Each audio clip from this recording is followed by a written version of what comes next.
Oui, nous sommes en direct sur les ondes de Radio Coteau. Je vous rappelle nos fréquences 97.7, 104.5. Vous nous écoutez également sur le www.radiocoteau.com. Aujourd'hui, nous allons parler d'une structure. Je me rappelle même plus si c'est associatif ou pas. Pas du tout. Pas du tout. La voix que vous entendez, c'est la responsable de cette structure, c'est Élodie Bonnemaison. Et la structure, c'est Terra Alter. Bonjour Exact. Élodie. Bonjour. Alors, si c'est pas une association, c'est quoi? Une coopérative? Exact, oui. Une société coopérative d'intérêt collectif. Mais c'est vrai qu'on peut confondre avec le statut associatif, vu que notre projet est d'intérêt général. Oui. Voilà, donc, c'est pour ça que j'ai confondu. Bien sûr. Tu m'excuseras. Évidemment. Tout excusé. Bon. Est-ce qu'on peut rappeler rapidement ce que représente justement cette coopérative, cette structure coopérative, Terra Alter, qui est située à Marciac, on le rappelle. C'est ça. Voilà. À Marciac. On peut revenir un petit peu sur la création, sur la genèse de ce projet, puisque c'est un projet collectif. C'est ça. Ouais. Eh bien, notre objectif, c'est d'alimenter la restauration collective, scolaire et aussi médico-sociale, en fruits et légumes bio et locaux, à la fois entiers, mais aussi quatrième gamme. Ça veut dire laver, découper, éplucher, mis sous vide, parce qu'aujourd'hui, beaucoup de cantines ne sont plus équipées en outils légumerie ou n'ont plus le personnel pour pouvoir préparer des légumes frais. Donc, on va dire, on simplifie le travail et on le concentre, entre guillemets, au sein de notre légumerie à Marciac. Prêt à l'emploi. Prête à l'emploi, exactement. Ouais. La structure, vous êtes combien à travailler ? Alors, à Marciac, on est 7 salariés. Et il y a également Terra Alter Pays d'Oc qui est en train de naître à Gaillac. Oui. Voilà, où ils sont 3. Et Terra Alter Est à Wittenheim, à côté de Mulhouse, où ils sont déjà 8. Et c'est toi qui as créé ces deux antennes différentes ou... Alors non, je les ai pas créés, mais on est un collectif. Une association nationale, et chacun sur son territoire crée ce genre de structure. Vu que nos produits sont locaux, on n'a pas vocation à devenir des très grosses structures. On a vocation à essaimer sur les différents territoires pour recréer ce même modèle et répondre aux attentes. Vous fonctionnez sur le système des circuits courts, en fait. Exactement. Nos légumes viennent d'un périmètre d'à peu près 180 km autour de nous et on les livre dans ce même périmètre. La genèse, d'où est venue l'idée de créer Terra Alter à Marciac? Ou alors c'est une histoire un petit peu longue, mais on va dire que la genèse, c'est qu'on était une équipe d'anciens collègues devenus amis, qui avions déjà créé par ailleurs des entreprises et qui avions envie de nous relancer un peu là-dedans. On est issus de l'économie sociale et solidaire.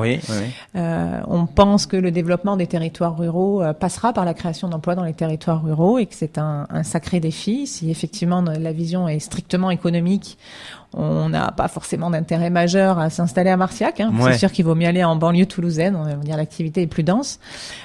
Pour autant, il y a plein de choses à faire sur nos territoires. Et l'agriculture, c'est le cœur, le poumon économique de territoires comme les nôtres, comme le Gers, mais également comme le Tarn, etc. Et parallèlement à ça, on était plusieurs parents, mères de famille en l'occurrence, à avoir des enfants dans les cantines et à trouver complètement fou, aberrant, que nos enfants ne profitent pas des produits locaux qui sont faits avec dans la qualité en local et qu'on se retrouve à aller voir manger de la tomate chinoise transformée en Italie, alors même que la tomate, on sait très bien la faire chez nous. Le fait que le bio, l'agriculture bio s'est développée, ça vous a incité aussi, Bah oui, parce que ça va avec dans la même dynamique. L'idée, c'est vraiment le développement durable. Donc, c'est-à-dire créer quelque chose qui a vocation à être pérenne et être dans une dynamique vertueuse. Voilà, on considère que l'agriculture biologique, même si on la sait controversée, que c'est pas aussi simple qu'il n'y paraît, etc., mais enfin, elle a quand même la vertu majeure de préserver les milieux, la biodiversité et d'éviter au maximum l'impact environnemental. Donc, c'est la première chose. Et la seconde, c'est l'impact sur la santé.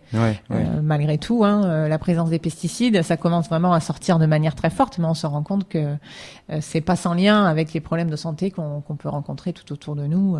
Alors, je suppose, je commence à te connaître un petit peu, que vous avez fait une étude avant de vous lancer dans cette aventure, et vous avez dû aller au devant des producteurs qui existaient déjà. Ça s'est fait comme ça, je suppose. C'est ça. Donc il y a beaucoup d'échanges. Il y a Oui, il y a eu beaucoup d'échanges, beaucoup de rencontres. On a participé à de nombreux colloques au niveau régional, au niveau national. À cette époque-là, on est en 2015-2016. Le bio, tout le monde en parle. La restauration collective revendique le fait de vouloir absolument mettre du bio et du local dans les assiettes et explique le fait qu'elle ne le fasse pas ou peu par le fait qu'il n'y aurait pas les volumes suffisants, les volumes attendus, et que ce soit complexe. Effectivement, si pour chaque variété de légumes, il faut aller travailler avec un producteur différent, organiser la comptabilité, les livraisons, etc., c'est compliqué. Donc c'est vraiment sur ce modèle-là qu'on a décidé de se créer en disant, il faut qu'on soit l'interface entre les deux, c'est-à-dire que les producteurs fassent vraiment leur boulot de producteurs, c'est-à-dire qu'on arrête de leur demander d'être des producteurs, des commerciaux, des manutentionnaires, des livreurs, des communicants aussi pour vendre leurs produits. C'est ce qu'on leur demande aujourd'hui de faire, c'est un peu énormissime. Et entendre aussi les contraintes des restaurateurs, c'est-à-dire que quand il a besoin de la salade le lundi matin, il n'a pas besoin le mardi matin. Parce que, voilà, donc c'est le lundi. Donc, essayer d'être l'huile dans les rouages, d'où cette idée de plateforme. Et cette idée, elle est vraiment partie au démarrage de ce postulat partagé par tous, qui était de dire la demande en bio local est extrêmement supérieure à l'offre. Donc, on a rencontré beaucoup de producteurs bio locaux en leur disant, est-ce que vous êtes d'accord pour produire plus, pour augmenter leur production? Voilà. Ce qu'ils ont fait. Et je suppose que d'autres peut-être producteurs sont installés depuis les débuts de Terra Altea. Alors installés, aujourd'hui, on est plutôt avec des producteurs, soit on va dire de deux types, soit qui étaient déjà dans le maraîchage et qui développent un peu une culture supplémentaire dans la dynamique demi-gros, c'est-à-dire que les prix sont quand même, nos prix d'achat sont moins intéressants que ce qu'ils pourraient vendre en direct sur le marché, mais en compensation, on prend du volume. Donc ça, c'est la première partie des producteurs, des maraîchers de taille intermédiaire qui vont produire un peu plus dédié pour Terra Altea. Et la deuxième catégorie, c'est de la diversification. Donc soit des céréaliers, soit des arboriculteurs qui vont aller faire un peu de maraîchage pour compléter, on va dire, la gamme des produits qui... Et c'est vous qui les avez incités à faire du maraîchage? Parce qu'ils savent qu'ils ont le débouché, enfin... c'est ça. C'est tout l'enjeu. Voilà, exactement. Donc oui, d'une certaine façon, c'est nous qui les avons incités, mais ils sont aussi au courant que voilà, c'est en train de bouger. On l'entend beaucoup dans les médias. Notamment régionaux, que voilà, l'alimentation est la grande cause régionale. Ça, c'est des paroles politiques. Sur le terrain, c'est différent, je suppose. Alors sur le terrain, oui, c'est effectivement plus compliqué qu'il n'y paraît. On sent malgré tout que la tendance va vers là. Ça s'améliore. Oui, ça s'améliore nettement. C'est vrai que j'étais venue au mois d'avril. On n'était pas bien. On n'était pas bien.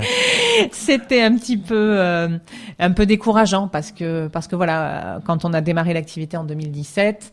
Les producteurs ont vraiment joué le jeu, donc la production on l'avait, mais la partie étude de marché, c'est-à-dire les clients qu'on avait rencontrés, là ça a été beaucoup plus compliqué qu'annoncé, et on s'est retrouvé dans l'ironie absolue à avoir beaucoup de volume à vendre et peu de clients en face. Alors que vous pensiez que ça allait être le contraire, non? Alors qu'on était convaincus que ce serait le contraire. Notre problème, ce serait qu'on ne saurait pas répondre à l'énorme demande qui allait nous tomber dessus. Allez, une petite pause musicale.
For the nation, you have to make everything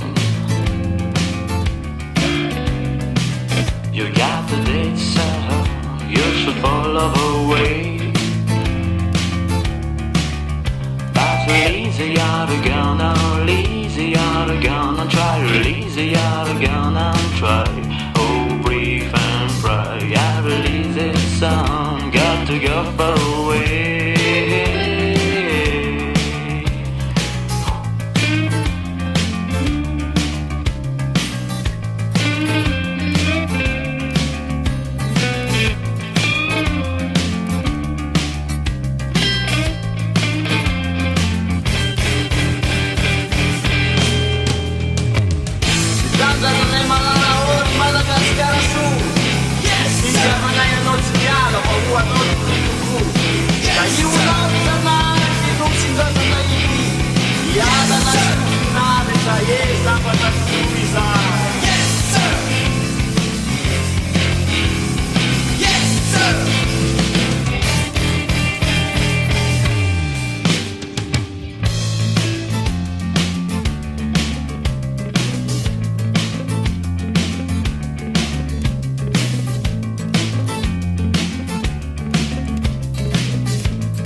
Le groupe The Dizzy Brains, à l'instant donc sur les ondes de Radio Couteau, extrait de leur tout dernier album qui vient juste de sortir. Je crois que c'est même un partenariat Ferrarock. On est toujours en présence d'Élodie Bonne-Maison, de la structure Terra Alter à Marciac. On a rapidement rappelé ce que représentait Terra Alter, la genèse un petit peu de ce projet. On parlait des producteurs. En fait, est-ce que vous êtes aussi sensibilisé aux produits de saison ?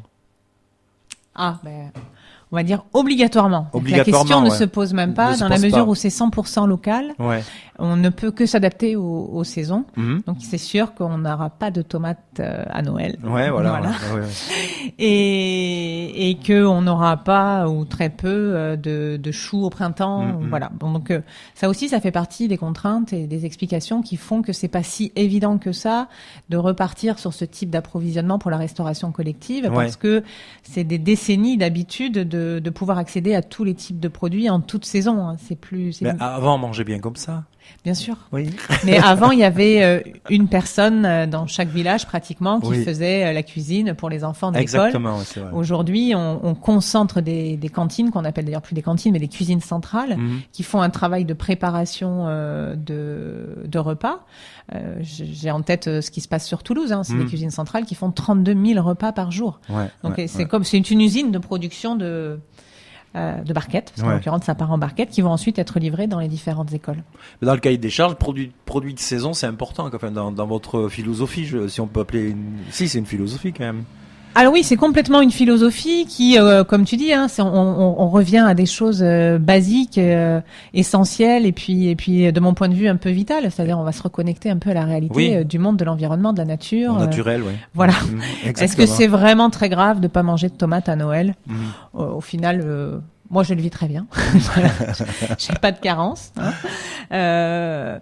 Et bon, par contre, c'est la difficulté maintenant de réussir à retrouver un peu ces pratiques qui avaient du sens, qui étaient logiques, et la réalité du fonctionnement actuel. Ouais. C'est-à-dire que il y a aussi tout un tas de contraintes nutritionnelles qui sont maintenant imposées aux cuisiniers, des grammages, etc., etc., une variété dans les menus qu'on leur impose. Donc c'est sûr que avoir une grande variété et suivre la saisonnalité, c'est un peu complexe.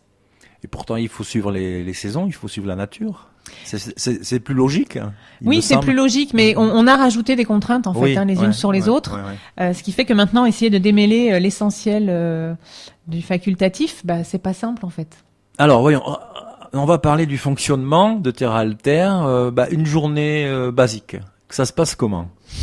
Que ce soit pour toi ou pour pour mes collègues ou pour tes collègues, ouais. Alors, ça se passe jamais pareil. Ouais. Ça c'est bien.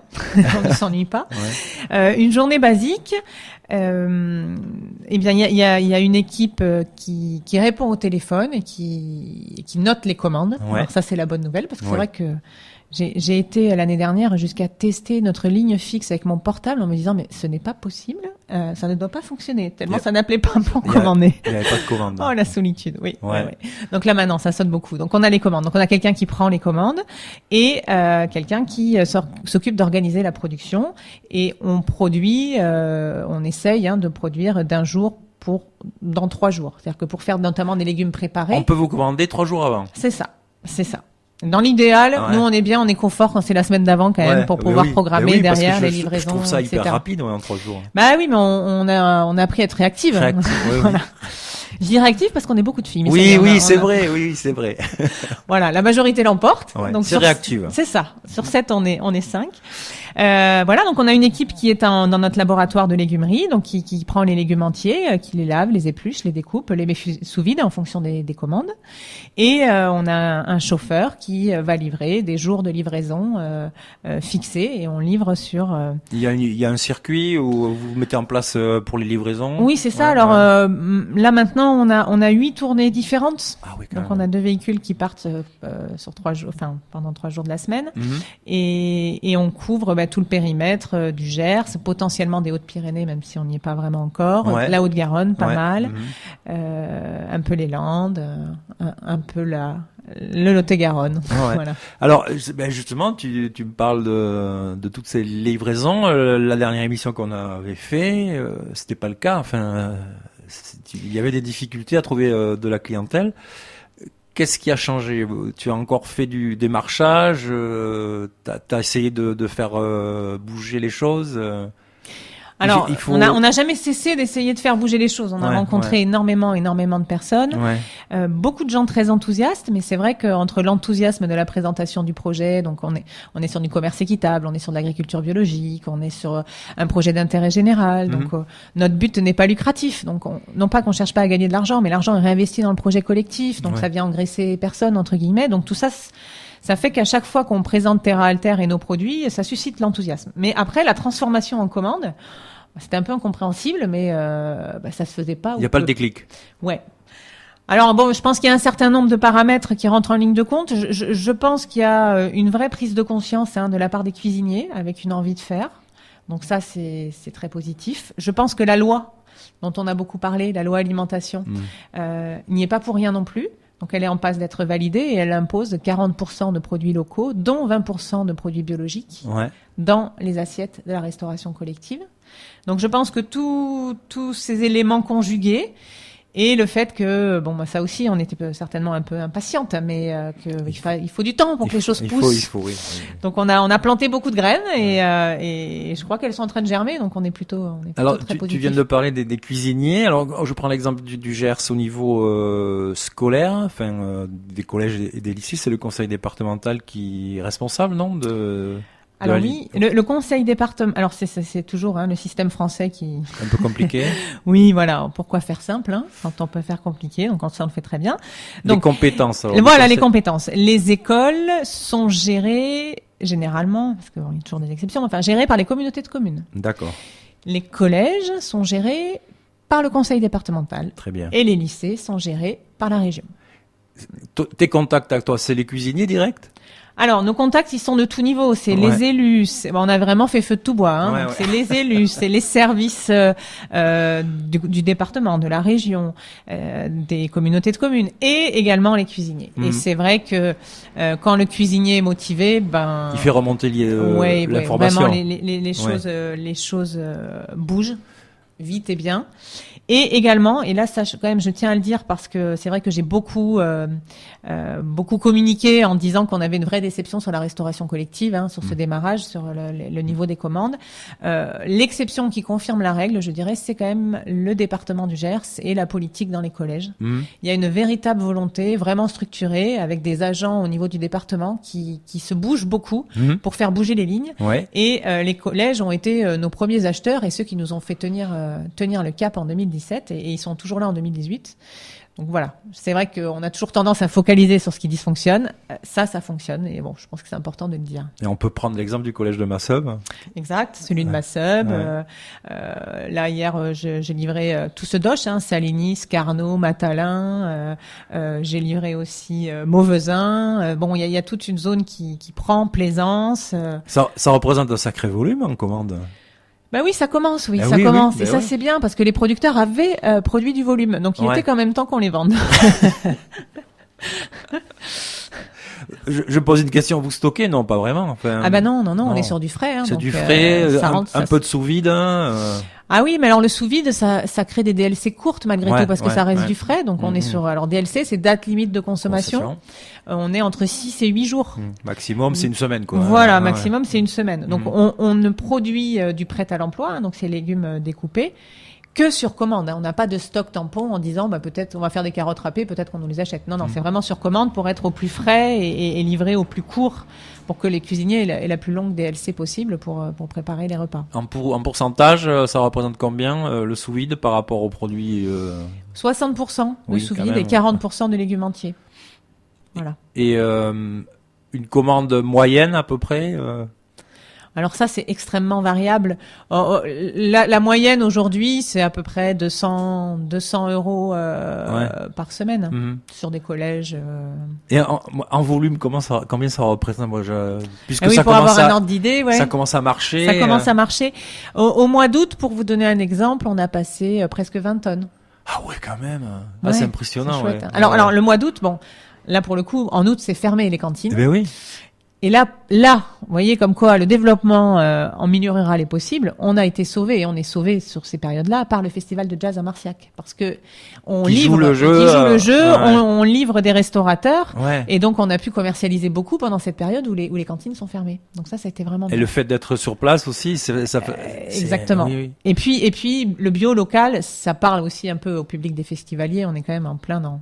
Et cible. Depuis le début depuis la création, vous fonctionnez avec le festival? Ah oui, alors ça fait qu'un an qu'on est créé. Donc oui, on avait déjà travaillé avec le festival en 2017 sur de petits volumes. Là, vraiment cette année, ça a pris une dimension vraiment chouette, quoi. Et vous voulez peut-être proposer à d'autres festivals, pourquoi pas? Alors là, on est tout à fait ouvert. On fait des frites fraîches magnifiques à des prix défiant toute concurrence. Parce que le Gers, c'est un département de festival aussi. C'est ça. Exactement. Et tu allais des marchés ou pas? Un peu, oui. Alors on a été à la country à Mirande. Voilà. Et oui, c'est pas très loin non plus, évidemment. Ça. On a été à Alternatiba à Brax, là, à côté de Toulouse. C'est dans le... c'est dans le 31. Mais ne soyons pas chauvins.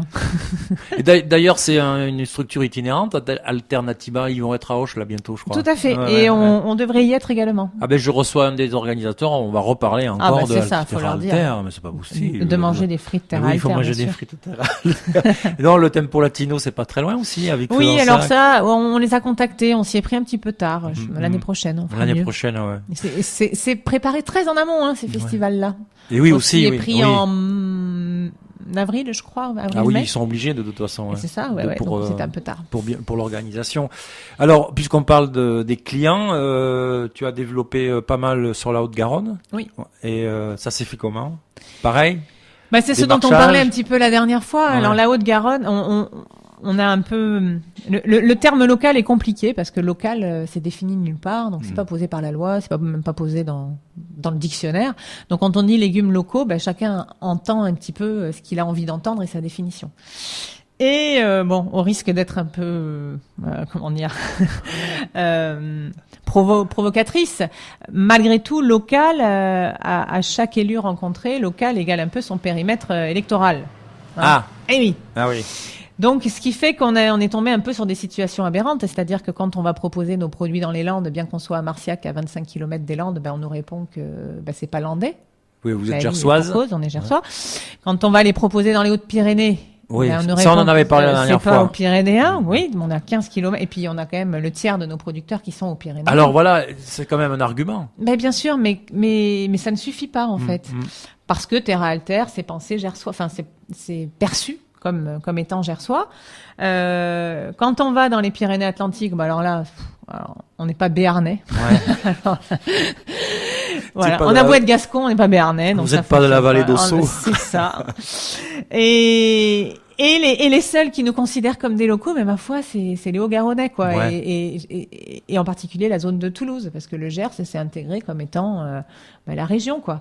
Donc c'est vraiment là qu'on a réussi à passer le cap de la commercialisation. Et aussi, parce qu'on a beaucoup parlé de la restauration collective, comme on avait du mal à commercialiser dans la restauration collective, on a diversifié, donc on est aussi parti vers les grandes surfaces, les magasins spécialisés. Ah bon? Où on vend ce qu'on appelle de la fraîche découpe. Donc c'est la même chose. Ouais. Sauf que ce sont des portions plus petites, de 200 grammes ou d'1 kilo. Donc, soit des crudités prêtes à assaisonner, donc des mélanges de salade, tomates cerises, carottes râpées, etc. Soit des mélanges de légumes à poêler. Donc, on rentre le soir, on a juste son sachet à ouvrir et on a une poêlée d'été. Il n'y a plus qu'à faire cuire 10 minutes et on a mangé bio, local, qualité, sain, sans avoir... entre guillemets, perdu le temps de préparer les légumes. Donc, il faut vérifier qu'il y a le logo Terra Alter sur... C'est ça. Alors, notre marque, c'est Farandole. Farandole, voilà. D'accord, ok. Ah, mais c'est important, il faut le dire. Ouais, c'est Farandole. Là, si vous prenez du ou de la Farandole, c'est bon, c'est de qualité. C'est de qualité, voilà. Ouais. Alors, il y a l'élément qui bloque un peu certaines personnes, c'est de dire, mais bon, on fait bio, on fait local, mais c'est emballé. Et c'est vrai qu'il y a donc on crée du plastique et de l'emballage. Alors, nos barquettes sont en fibre de maïs, donc recyclable. Ah, vous voyez? Voilà. Arrêtez des réclamations toujours. Allez, un petit peu de musique.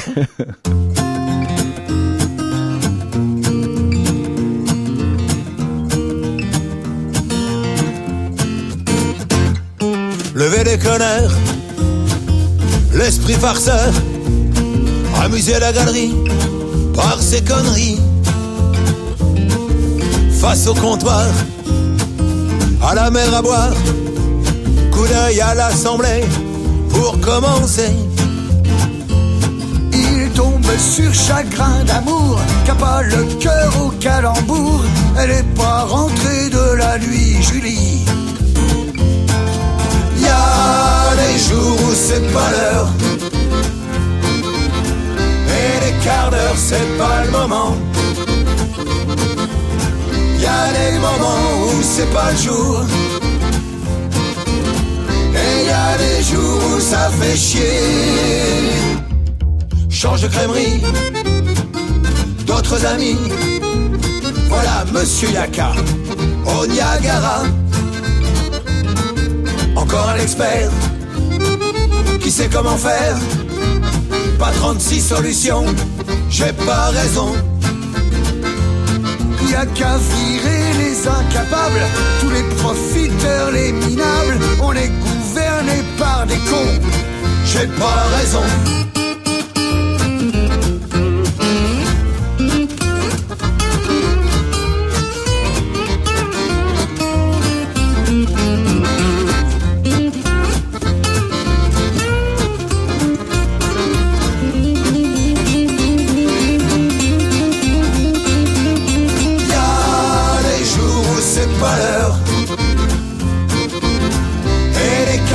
C'est pas le moment. pas le jour. Et y a les jours où ça fait chier.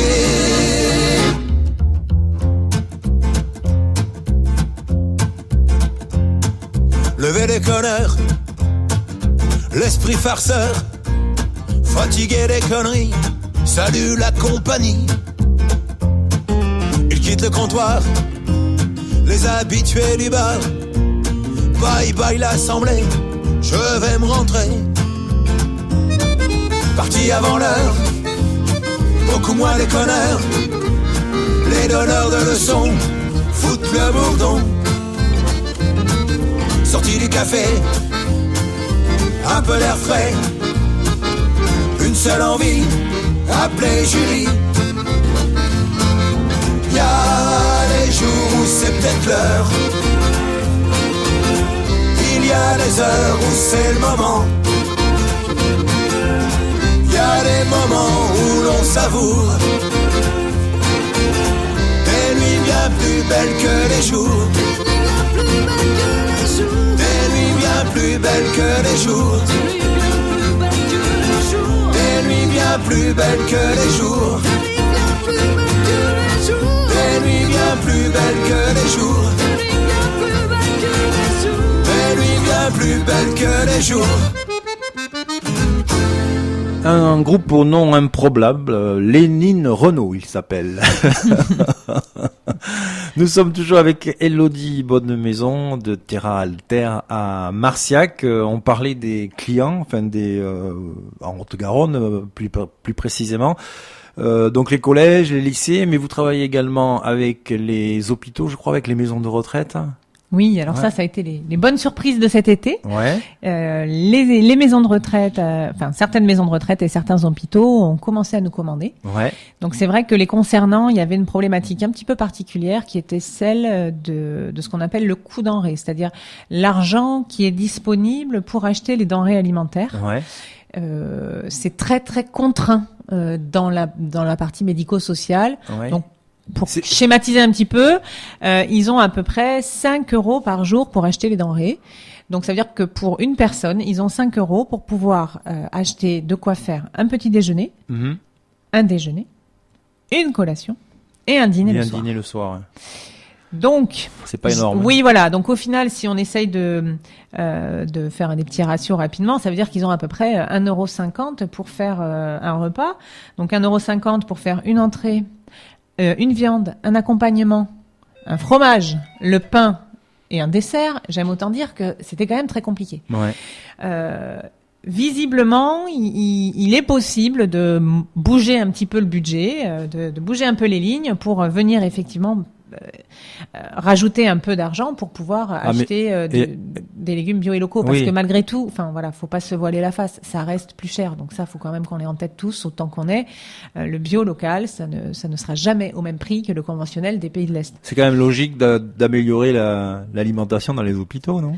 Mais oui, alors ça paraît une évidence, mais c'est toujours pareil, c'est que c'est toute une chaîne de décision, que c'est pas parce que le cuisinier en a le souhait ou les patients le besoin que entre les deux, il y a des gestionnaires, il y a des comptes à rendre, il y a des directeurs, etc., etc. Et donc chacun a un peu sa perception de la problématique. Et c'est vrai qu'on revient très très vite à l'histoire de l'argent, quoi. Ouais.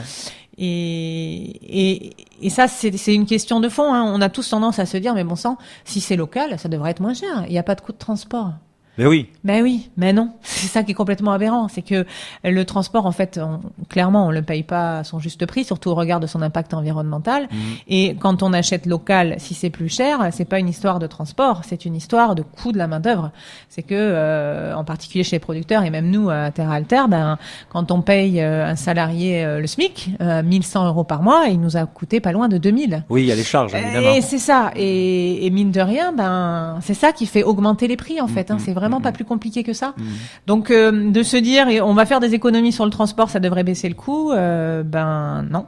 Non, pas vraiment. Ça ne baisse pas au niveau du coût de la masse salariale. Par rapport à cette problématique là dans les hôpitaux, le prix est ajustable, votre prix ou c'est difficile? Bah alors non, ça faisait aussi un peu partie des utopies qui nous ont certainement un peu handicapés au démarrage. C'est que on considère qu'on verrait pas pourquoi la petite école de Mauvezin payerait 3 fois le prix, parce que quand on va vendre à la grosse cuisine centrale de Toulouse, vu qu'il y a du volume, ils paieront 3 fois moins cher. Donc on dit les choses ont un prix, elles ont une valeur, on fixe avec les producteurs leur coût de production, on leur ajoute une marge parce que c'est bien légitime qu'ils puissent vivre de leur travail. Ensuite, il y a nos coûts de fonctionnement à nous, et je peux vous dire qu'on marge vraiment un minima du minima. Et au bout du bout, on a un prix qu'on a fait vraiment le plus bas possible. Un prix démocratique. Et c'est le même pour tout le monde. C'est ça. Sauf que c'est pas dans la pratique commerciale du moment. On est tous habitués en fait à essayer de négocier le prix. On dit attendez, vous vous rendez compte, si je vous en prends une tonne, vous allez me baisser un petit peu. Et alors oui, on va baisser un tout petit peu dans le sens où on va réussir à optimiser un peu les coûts de transport, pour nos livraisons. Mais c'est tout ce qu'on va être capable de faire. Donc on avait très peu de marge de manœuvre. Donc ça n'a pas été simple d'expliquer aussi cette politique tarifaire. Pour les maisons de retraite, c'est les mêmes problématiques sur les budgets aussi. Exactement. Donc, ce qu'on appelle médico-social. Donc on va retrouver les hôpitaux, les maisons de retraite et les EHPAD, les centres d'accueil pour travailleurs handicapés. C'est à peu près toujours la même problématique. C'est le budget, quoi, encore et toujours. Mais là, ils le font. Donc comme quoi, c'est possible. Alors, je me souviens l'émission qu'on a fait la dernière fois où la situation était pas folichonne, n'était pas terrible. Et alors, on doit être ultra motivé. Bon, déjà heureuse quand le téléphone se met à sonner, quand les commandes arrivent. Tu m'expliquais que tu croyais que ta ligne téléphonique était en panne parce que ça commandait pas. Quel est ton état d'esprit là aujourd'hui? Là on est vraiment très enthousiaste parce qu'on sent déjà le travail qui a été fourni par tous récompensé, le nôtre d'une part, celui aussi des producteurs qui ont joué le jeu pour produire, parce que c'était ça aussi, je veux dire, il n'y avait pas que notre déception à nous, il y avait aussi la déception derrière des producteurs qui s'étaient mis en ordre de marche pour répondre aux attentes et puis qui n'y avaient pas les débouchés. Et beaucoup d'enthousiasme, c'est-à-dire continuons quoi, continuons sur cette bonne lancée, que toujours plus de collectivités se mettent dans la boucle et qu'on puisse développer des structures comme les nôtres. Alors justement, puisque tu parles de développement, je crois que vous recrutez. Exact. C'est complètement fou. Quand on pense qu'en avril, on était... En avril, c'était plutôt en licenciement. Alors on n'en était quand même pas là. Enfin bon, en avril, on n'était pas du tout dans cette perspective. Vous n'étiez pas tranquille. Non, on n'était pas tranquille. Voilà, c'est le bon terme. Oui, là, on a effectivement tellement de commandes que, il va nous falloir du renfort. Donc voilà, on recrute sur un poste de polyvalent, donc qui soit à la fois capable de faire de la préparation de commandes, de la livraison, mais aussi de la légumerie. Voilà, un poste qui sera varié, intéressant et où il faut quelqu'un de motivé. Et c'est un poste qui se crée là maintenant, là, Oui. On peut recevoir des candidatures avis aux motivés. Comment on vous contacte? Eh bien, on tape Terra Alter sur Internet et on tombe sur notre site et vous avez toutes nos coordonnées. Alors, il y avait une question que je me posais quand vous allez livrer dans la Haute-Garonne. Donc, c'est un petit peu plus loin que Marciac. Enfin bon, il y a quand même du trajet. Oui. Mais est-ce que vous avez des producteurs dans ce coin-là aussi? Oui, on a quelques producteurs en Haute-Garonne, effectivement. Alors, est-ce que je me pose la question, est-ce qu'il y a des livraisons qui se font directement du producteur Ah non, ça jamais par contre. Il faut toujours que ça passe par Marciac. Oui, parce que alors le principe, c'est que, comme je disais au départ, on s'est concentré, on a organisé le projet de manière à vraiment répondre aux problématiques des producteurs. Donc, le producteur multitâche qui produit, qui part très tôt le matin avec son camion pour aller sur les marchés, qui vend, qui fait de la communication, qui revient, etc., ça ne peut marcher que sur des petits volumes. Et on le voit beaucoup, c'est quand même épuisant. Donc là, l'idée, c'est de dire, les producteurs produisent, nous, on leur fournit les contenants et on vient chercher en gros volume. Donc déjà, on les collecte, on n'attend pas qu'ils viennent nous livrer, donc ils ont plus ces allers-retours à faire vers chez nous. Donc le matin, nos camions partent pleins. Ils vont livrer les collèges, les lycées, etc. Sur le retour, ils collectent les producteurs et ça revient à l'atelier. C'est bien étudié. C'est bien pensé. Mais franchement. Et là, on fait les colis pour les légumes entiers et surtout, on transforme pour ce qui va être en prêt à l'emploi. Et après, ça repart en livraison et ainsi de suite. Donc, il y a un vrai plan de livraison collecte alors. Exactement. Il y a des vrais circuits qui se sont créés, quoi. Ah oui. Et alors, quand vous cherchez de nouveaux producteurs, vous regardez ça aussi? Par rapport à la clientèle, par rapport à au circuit qui existe déjà? Oui, alors, on le regarde, en réalité, comme comme on est des gens d'espérance, donc on considère que tout ce qui est dans notre zone sera un jour potentiellement livré, même si aujourd'hui il ne l'est pas encore. Ouais, oui, donc jamais on a fermé la porte à un producteur parce qu'on n'avait pas de site de livraison dans sa zone spécifique. Au pire, on fait quelques détours. Et aujourd'hui, en réalité, on cherche pas vraiment de producteurs, peut-être ça va venir, mais les producteurs... Pour l'instant, vous avez assez de volume. Alors, c'est pas ça, c'est que les producteurs viennent à nous, le bouche à oreille, c'est vraiment fait. Ouais. Donc, c'est ça. On pensait qu'en début d'année, début 2018, le gros de notre travail, ça allait être d'être dans les exploitations et essayer de convaincre les producteurs de produire pour nous. Et pas du tout. Eux, ils sont venus vers nous naturellement. On a doublé le nombre de producteurs d'une année sur l'autre. Ils ont écouté Radio Koto. Certainement. Alors, c'est ce qu'on disait tout à l'heure. C'est vrai qu'en avril, ça allait pas super. Là, ça va hyper bien. Je pense que le passage à Radio Koto, il est pas pour rien. Ouais. Alors là, tu vas voir. Oh purée. Faut peut-être que j'embauche 2 personnes. 2 personnes peut-être.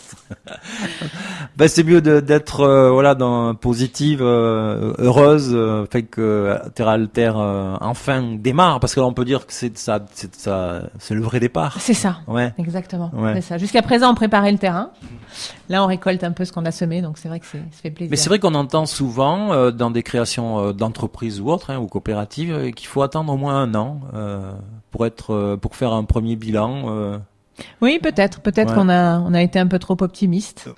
Oui. Puis après, il y a aussi l'angoisse peut-être quand on se lance dans des projets comme celui-ci, c'est pas non plus c'est pas du tout fait, quoi, je veux dire. Ah non, c'est pas du tout fait. Ouais. Non, mais voilà, on n'a pas le temps d'angoisser justement parce que comme tout est tellement nouveau, on défriche, on est occupé à autre chose. Donc ça, c'est le côté positif. On avance. Comment tu vois l'avenir quel genre de clients peut-être tu veux développer dans d'autres zones, je ne sais pas.